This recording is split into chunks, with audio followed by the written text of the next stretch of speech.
Hey, so I'm just going to make one more video about this particular nuance when it comes to the whole manifestation process. So the manifestation process, I think, could be boiled down to 3 steps, to completely oversimplify it. You imagine the thing you want to be, you go through a bridge of incidents to get to that point, and you get to that point. That's basically what it looks like from the outside, right? If an outsider is looking in, that's what they would see happen. Here's where you imagined, here's where you went through all the shit, here's where you ended up, you imagined at point A, you walked to point B, you got the thing at point B. So that's what it looks like from the outside, oversimplified. What it looks like from the inside is persisting in that state, the thing that you imagined, persisting in the state until you eventually get the thing, whenever that is. And the nuance that is involved in that people don't, I think many, just based on what I've seen, what I've read of people or heard of people, the thing I think many people confuse is your 3D mind and your imaginal creative self, whatever that is, wherever that is. It's not the brain in your head that's talking to you. It's not the body that you're walking around in. That stuff is 3D. Your thoughts are 3D. This conversation I'm having with my phone is 3D. When my mind says to me, we should do blah, blah, blah, that's 3D. Or when my mind says, oh, you really just fucked that thing up, that's 3D. That's 3D. That's not your 4D. That's not God talking to you. That's your brain talking to you. That stuff is part of the 3D outside reality that you have to ignore and persist past. And I think a lot of people, where they just completely fall off the wagon with all of this, and why so many people have no success with anything that really matters, with anything that isn't just like some small thing, is that when they get to the point where they have to persist through the 3D chatter, they don't. Or they mistake the 3D chatter as something that is significant that they should, listen to.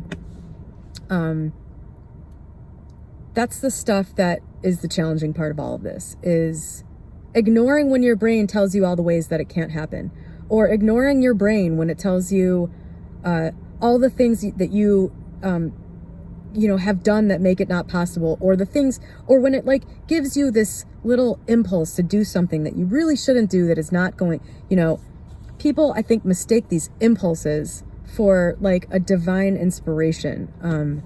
They're totally different and able to be differentiated between. If you start to kind of just persist through that stuff, you will come to the other side and realize that was not something I should have done. That was something I needed to ignore. You can't know that unless you just stop acting on all the impulses that want to keep you where you are. If it appears to want to keep you where you are, just assume that that's what it's going to do, because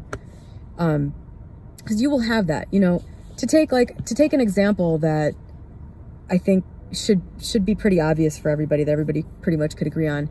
Most people that are serious drug addicts don't ever come back from it. They don't, there's not a huge success rate for people that have a serious heroin addiction coming back from it and getting through it. But the ones that you see that do are doing exactly this.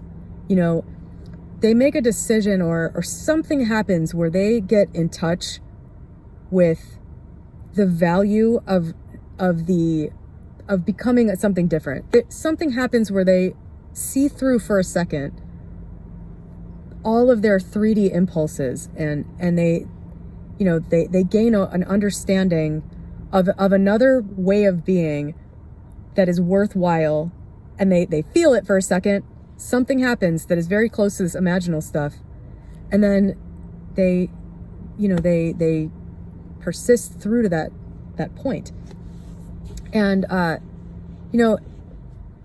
if you can think of that example and use it to try to understand the persistence thing and how it is different based on your mentality, and how, there's no heroin user that is going to imagine not being a heroin user and then wake up with no impulse to shoot up.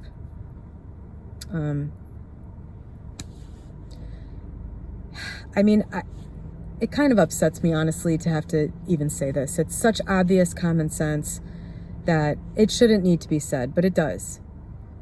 You know, a person who's successful at quitting heroin is somebody who has continuously kept in their mind the end goal. That's persisting in the state, is continuously keeping that on your mind, which can be really hard. Like, that's really challenging for a lot of people. And then ignoring all of their body and mind telling them, go shoot up, go shoot up. You know, that's mind over matter. That's mind over, you know, your body and your mind, and these mechanisms are all 3D. So to get to the other side, you know, nobody will ever quit being a heroin addict without doing this exact Neville Goddard process. I feel, in one way or another, I'm not saying like finding Neville Goddard and deliberately doing it. I'm saying that this is the process by which things change. And, you know, I agree that for some things in life, for some people, this is not hard. It's like, honestly, the broke to not broke thing for me was not something where I was biting my nails, you know, fighting, you know, constantly fighting off thoughts in the 3D that I wasn't going to do it. Or looking at, you know, my broke 3D and saying like, no, this, you know, this isn't going to happen. Like, that didn't happen. It was pretty easy for me. And I know for other people, it's really not. So that's why this is really individual. But, you know, the heroin addict example, I think, it just illustrates that for some things, like, you're not, you know, imagining the end, going through the bridge of incidents, persisting in the state will get you there. What that experience is like, it's just a complete load of shit. That it's just, once you know about Neville, everything in life is easy. Sorry, no, I know that's just not it. And I think there are a lot of people that are really enjoying escaping life by believing in that fantasy. That's not how this actually plays out. And the whole point of this video was just to say that your 3D thoughts and the things that try to keep you where you were, the old man, that's not part of your imagination. That's part of your 3D that has to be ignored and persisted through. That's it. So have a great day.